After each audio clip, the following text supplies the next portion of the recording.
అందరికీ నమస్కారం. విషయం మధురంకి స్వాగతం.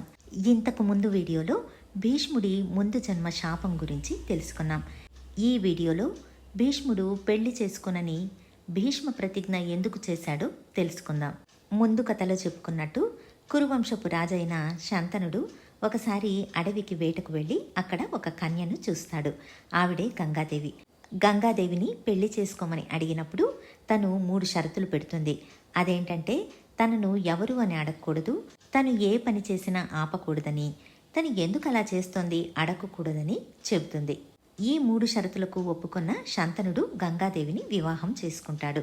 ఆ తర్వాత వారిద్దరికీ పుట్టిన 7 మంది పిల్లలను పుట్టిన వెంటనే గంగాదేవి గంగలో తీసుకువెళ్ళి వదిలేస్తుంది.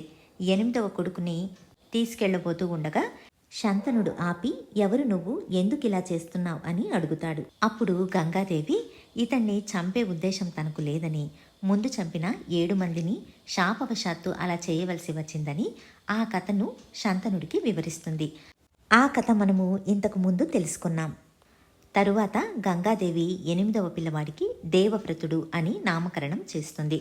ఆ పిల్లవాడిని తీసుకెళ్లి విద్యాభ్యాసం నేర్పించి తిరిగి తీసుకువస్తానని శంతనుడిని ఒప్పించి ఆ పిల్లవాడిని తీసుకుని వెళ్తుంది. అటుపై గంగాదేవి దేవవ్రతుణ్ణి బృహస్పతి వద్ద వదిలి వెళుతుంది. అక్కడ దేవవ్రతుడు వేదాలను నేర్చుకుంటాడు. సుమారు 50 సంవత్సరాల అధ్యయనం తరువాత మళ్ళీ గంగాదేవి వచ్చి దేవవ్రతుణ్ణి తీసుకుని వెళ్ళి పరశురాముడి వద్ద వదులుతుంది. అలా భీష్ముడు సాక్షాత్ ఆ భగవంతుడైన పరశురాముడి వద్దే శస్త్రశాస్త్ర విద్యలు నేర్చుకుంటాడు. ఆ విధంగా భీష్ముడు 125 సంవత్సరాలు విద్యాభ్యాసం పూర్తి చేసిన తర్వాత గంగాదేవి దేవవ్రతుణ్ణి తీసుకుని శంతనుడికి అప్పగించాలని బయలుదేరి గంగా తీరానికి వెళ్తుంది. అక్కడ దేవవ్రతుడు తన విల్లు బాణాలతో ఆడుకుంటూ తన బాణాలతో గంగానదికి ఆనకట్ట కట్టేస్తాడు. అటుగా వచ్చిన శంతనుడు గంగా ప్రవాహం ఇంత తక్కువగా వస్తోంది ఏంటా అని వెళ్ళి చూస్తే చేతిలో విల్లు బాణంతో బాలుడు అతడు కట్టిన ఆనకట్టను చూసి ఆశ్చర్యపోతాడు. అటుపై గంగాదేవి వచ్చి దేవవ్రతుణ్ణి పరిచయం చేసి శంతనుడికి దేవవ్రతుణ్ణి అప్పగించి సుఖంగా జీవించమని చెప్పి వెళ్ళిపోతుంది. దేవవ్రతుడు వచ్చిన తర్వాత శంతనుడి ఆనందానికి అడ్డు లేకుండా పోతుంది. దేవవ్రతుడి మంచితనానికి, పాండిత్యానికి, ప్రతిభకు మంత్రముగ్ధుడవుతాడు శంతనుడు. అలా కొన్నేళ్లు గడిచాక దేవవ్రతుడికి మళ్ళీ చదువుకోవాలని అనిపిస్తుంది. తండ్రి అనుమతి తీసుకుని విద్యాభ్యాసానికి బయలుదేరి వెళతాడు. బృహస్పతి వద్ద మళ్ళీ 50 ఏళ్ళు వేదాలను చదువుకుని అటుపై 300 సంవత్సరాలు మళ్ళీ పరశురాముడి వద్ద విద్యాభ్యాసాన్ని పూర్తి చేస్తాడు భీష్ముడు. అలా దాదాపు 500 సంవత్సరాలు విద్యాభ్యాసాన్ని పూర్తి చేసి మేటి వీరుడవుతాడు భీష్ముడు. విద్యాభ్యాసాన్ని పూర్తి చేసుకుని వచ్చి తన తండ్రి అయిన శంతనుడి సేవలో కాలం గడుపుతూ ఉంటాడు. అలా కొన్ని రోజులు గడిచాక ఒకరోజు శంతనుడు వేటకు వెళతాడు. అక్కడ అతడు ఒక మత్స్యకన్యను చూస్తాడు. ఆవిడ పేరు సత్యవతి. సత్యవతిపై మనసు పడ్డ శంతనుడు సత్యవతి తండ్రి అయిన దాశరాజును వెళ్ళి సత్యవతిని తనకిచ్చి వివాహం చేయమని అడుగుతాడు. దానికి దాశరాజు తన ఒక షరతుకు ఒప్పుకున్నట్లయితే తన కూతుర్నిచ్చి పెళ్లి చేయడానికి తనకి ఎటువంటి అభ్యంతరము లేదని చెబుతాడు. శంతనుడు ఏంటా షరతు అని అడగగా దాశరాజు, మీకు నా కూతురైన సత్యవతికి పుట్టబోయే బిడ్డ ఈ రాజ్యానికి రాజు అవ్వాలి. ఈ షరతుకు మీరు ఒప్పుకున్నట్లయితే నాకు ఎటువంటి అభ్యంతరము లేదు అని చెబుతాడు. ఇది విన్న శంతనుడు నిర్ఘాంతపోతాడు. ఎందుకంటే పెద్ద కొడుకు అన్ని విధాలా యోగ్యుడు అయిన భీష్ముడు ఉండగా వేరొకరికి రాజ్యాన్ని ఎలా అప్పగించాలి అని ఆలోచిస్తూ ఉంటాడు. ఏమీ మాట్లాడకుండా అక్కడి నుంచి వెళ్ళిపోతాడు శంతనుడు. అంతఃపురానికి చేరుకున్న శంతనుడు సత్యవతిని పెళ్లి చేసుకోలేను అన్న విచారంతో దుఃఖిస్తూ ఉంటాడు. తండ్రి ఏదో విషయాన్ని గురించి విచారిస్తున్నాడని తెలుసుకుంటాడు దేవవ్రతుడు. వెంటనే శంతనుడి సారథి వద్దకు వెళ్ళి ఏం జరిగిందని అడుగుతాడు. సారథి జరిగిందంతా దేవవ్రతుడికి వివరిస్తాడు. వెంటనే దేవవ్రతుడు తన తండ్రికి పెళ్లి చెయ్యాలని నిశ్చయించుకుని దాశరాజు వద్దకు వెళతాడు. దాశరాజు వద్దకు వెళ్లిన దేవవ్రతుడు తను శంతనుడి కొడుకని సత్యవతిని తన తండ్రికి ఇచ్చి వివాహం చేయమని అడుగుతాడు. దానికి దాశరాజు సత్యవతికి కాబోయే కొడుకును రాజుగా చేస్తే తప్పకుండా పెళ్లి చేయిస్తానని చెబుతాడు.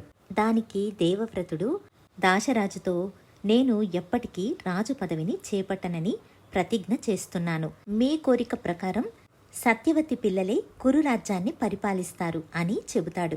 అయితే దాశరాజు అంతటితో వదలకుండా నువ్వు అంగీకరించినట్టు రేపు నీ సంతానం దీనికి అంగీకరించకుండా ఉండవచ్చు, అప్పుడేం చేయాలి అని అడుగుతాడు. అలాంటి ఒక సందర్భం వస్తుంది అని మీకు అనుమానమైతే నువ్వు పెళ్లి చేసుకోకుండా జీవితాంతం బ్రహ్మచారిగా ఉంటానని ప్రతిజ్ఞ చేస్తున్నాను అని అంటాడు. అప్పటికే పెళ్ళై ఎన్నో సంవత్సరాలైనా కూడా శంతనుడు మళ్ళీ పెళ్లి చేసుకోవాలి అని అనుకున్నాడు. అటువంటి కాలంలో పుట్టిన భీష్ముడు తను పెళ్లి చేసుకోకుండా బ్రహ్మచారిగా ఉంటానని కఠినమైన నిర్ణయం తీసుకుని ప్రతిజ్ఞ చేయటం వల్ల దేవతలందరూ అతడిపై భీష్మ భీష్మ అని పూలవర్షం కురిపించారు. ఇంతటి గొప్ప త్యాగాన్ని చేసిన దేవవ్రతుణ్ణి ఆ రోజు నుంచి భీష్మ అని పిలవసాగారు. అలా చివరిదాకా తన మాటకి కట్టుబడిన భీష్ముడు చేసిన ప్రతిజ్ఞే భీష్మ ప్రతిజ్ఞ. అలా భీష్ముడు శంతనుడికి సత్యవతికి వివాహం జరిపిస్తాడు. ఇక్కడ ఇంకొక విషయం, నిజానికి సత్యవతి బెస్త పిల్ల కాదు, తను దాశరాజుకు దొరికిన పిల్ల. సత్యవతి కూడా ఒక క్షత్రియ కన్య. అటుపై శంతనుడికి సత్యవతికి 2 మగపిల్లలు పుడతారు. వాళ్లే చిత్రాంగద, విచిత్రవీర్య. అలా భీష్ముడు రాజ్యపాలన చేయకపోయినా భీష్ముడి ఆధ్వర్యంలో మిగిలిన 2 రాజ్యభారాన్ని వహిస్తారు అన్న ఉద్దేశంతో శంతనుడు చిత్రాంగద, విచిత్రవీర్య చిన్నవాళ్లుగా ఉన్నప్పుడే తనువును చాలించి పరలోకానికి వెళ్ళిపోతాడు. శంతన మహారాజు ఎవరో కాదు, సాక్షాత్ వరుణుడే. అందుకే గంగాదేవి ఈ జన్మలో కూడా శంతనుడినే వివాహం చేసుకుంటుంది. ఇక్కడ ఇంకొక ఆసక్తికరమైన విషయం తెలుసుకుందాం. శంతనుడు దేవవ్రతుడు పుట్టిన తరువాత ఒకసారి అడవికి వెళ్ళినప్పుడు అడవిలో అతడికి అప్పుడే పుట్టిన ఒక ఆడపిల్ల, మగపిల్లవాడు కనిపిస్తారు. వాళ్ళిద్దరూ కవల పిల్లలు. వాళ్లే కృప, కృపి. శంతనుడు ఆ పిల్లలను తనతో పాటు తీసుకెళ్తాడు. వీళ్ళిద్దరూ కూడా అక్కడే పెరుగుతారు. తరువాత ఈ కృపినే ద్రోణాచార్యుడు పెళ్లి చేసుకుంటాడు. వీళ్లకు పుట్టిన బిడ్డే అశ్వత్థామ. ఇంకా భీష్మ ప్రతిజ్ఞ చేసి శంతనుడికి సత్యవతికి పెళ్లి చేసిన తర్వాత తన త్యాగానికి గాను శంతనుడు భీష్ముడికి ఇచ్ఛామరణాన్ని వరంగా ఇస్తాడు.